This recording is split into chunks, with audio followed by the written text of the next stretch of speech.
আসসালামু আলাইকুম। আশা করি আল্লাহ তাআলা অশেষ রহমতে সকলে ভালো আছেন।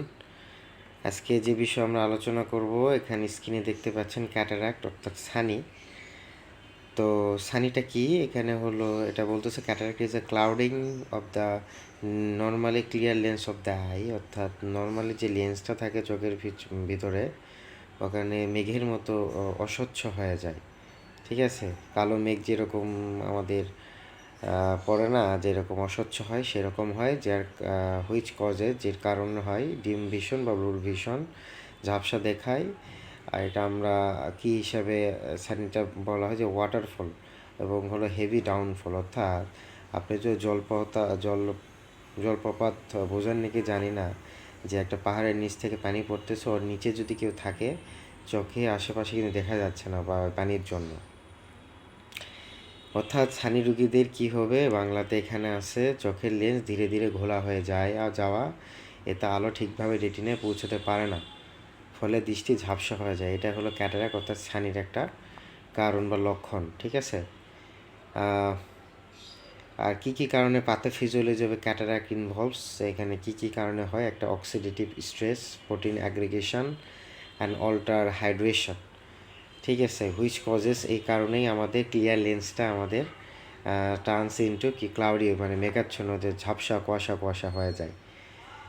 কারণ লেন্সের ভিতরে কিন্তু কোনো ব্লাড ভেসেল অর্থাৎ রক্তনালী নাই, বা এটা সাধারণত কেমিক্যাল ব্যালেন্স যদি ভালো থাকে তাহলে ক্লিয়ার থাকবে, আর যদি ইমব্যালেন্স থাকে তাহলে কিন্তু এটা ক্যাটারাক্ট তাড়াতাড়ি পড়ে যায়।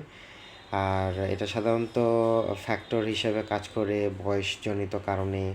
ঠিক আছে, ওকে, তাহলে আমরা জেগে নিয়ে অক্সিডেটিভ স্ট্রেসে দেখে ছানির একটা ছবি দেখাচ্ছি। দেখেন আমাদের লেন্সগুলোকে পুরো একে কুয়াশা দেখছেন, ক্লাউডি অর্থাৎ মেঘের মতো, মেঘের রং ধারণ করছে, মেঘের যে কালারটা।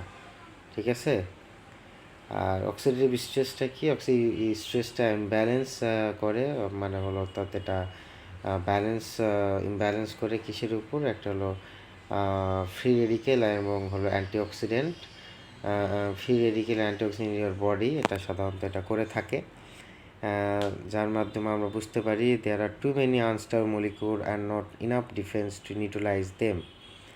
অর্থাৎ এই দুটা আমাদের বডিতে অতিরিক্ত মানে ইমব্যালেন্স থাকার জন্য আমাদের বডিকে কী করতে পারে না, নিউট্রালাইজ করতে পারে না, তার সমতা করতে পারে না, যেটা আমাদের which result in cell and tissue damage, যেটার মাধ্যমে আমাদের কোষ এবং টিস্যুগুলো ড্যামেজ হয়ে যায়। আর প্রোটিন অ্যাগ্রিগেশন, প্রোটিন অ্যাগ্রিগেশন কি? প্রোটিন অ্যাগ্রিগেশন হলো আমাদের বলতে হবে যে অনেকগুলা সুতা বাট আলাদা আলাদাভাবে আছে, বাট অনেকগুলো সুতা যে এক জায়গায় মানে হলো জটলা লাগে যায়, তাহলে যেটা হয় সেটা প্রোটিন অ্যাগ্রিগেশন। হ্যাঁ, অনেকগুলো প্রোটিন একটার মাধ্যমে পেস লেগে গেছে, এটা হলো প্রোটিন অ্যাগ্রিগেশন। ঠিক আছে, এই কারণে আমাদের ছানি পড়ে। আর কী কী কারণে, মেইন কজেস কী হতে পারে? বয়সজনিত কারণে, ডায়াবেটিসের জন্য, কারণ ডায়াবেটিসের জন্য আমাদের টিস্যু ড্যামেজ হয় চোখের লেন্সের। ঠিক আছে, আই ইনজুরি, সরাসরি কারো যদি আঘাত লাগে বা চোখের আশেপাশে যদি পুড়ে যায় তাহলে হতে পারে। মেডিকেশান, স্টেরয়েড খাইলে, কর্টিকোস্টেরয়েড লং টাইম ইউজ করলে, অতিরিক্ত সানলাইট, রোদে খালি চোখে তাকাইলে, জেনেটিক্সভাবেও হতে পারে, জেনেটিক বংশ পরম্পরায় তাড়াতাড়ি ছানি পড়লেও হতে পারে। লাইফস্টাইল হ্যাবিটস, জীবনযাত্রার যদি কোনো হ্যাম্পার হয় তাহলে হতে পারে। ডায়াগনোসিস কীভাবে করতে হয়? আমরা ডাক্তারের কাছে গেলে প্রথমে স্লিপ ল্যাম্প অর্থাৎ একটা যন্ত্র দিয়ে তার চোখ দেখবে, যদি ক্লাউডি পাই সাথে আমাদের ভিজুয়াল অ্যাকুরেটি টেস্ট আছে, বা 6x6 মধ্যে কতটুকু দেখে দূরত্ব একটা লেখা দেখবে, টেস্ট দিবে, এবং হলো রিটিনা ডাইলেট, চোখের মনি বড় করে দেখবে যে কী অবস্থা, এবং কোনো কারণে গ্লুকোমার জন্য এটা হচ্ছে নাকি, টোনোমিটার দিয়ে আমরা হলো চোখের প্রেশার দেখতে হয়। কী লক্ষণ হইতে পারে? যে ঝাপসা ঝাপসা দেখবে। ঠিক আছে, এটাই হলো কথা। আর মেন ট্রিটমেন্ট এখানে বলছে যে ক্যাটারাক্টের যে সার্জারির মাধ্যমে রিমুভ করতে হবে যে ক্লাউডি ন্যাচারাল লেন্স, যেটা অস্বচ্ছ লেন্সটা বের করতে হবে, আর তার মধ্যে একটা ক্লিয়ার লেন্স আর্টিফিশিয়াল মানুষের তৈরি ওটা দিতে হবে। এটাই হলো ট্রিটমেন্ট। তাছাড়া যতই কিছু বলেন এর কোনো চিকিৎসা নাই। সার্জারি ছাড়া যত ওষুধ দেন বা হলো চশমা দেন, আলটিমেটলিভাবে আমাদের অপারেশন নিতে যাইতে হবে, ঠিক আছে।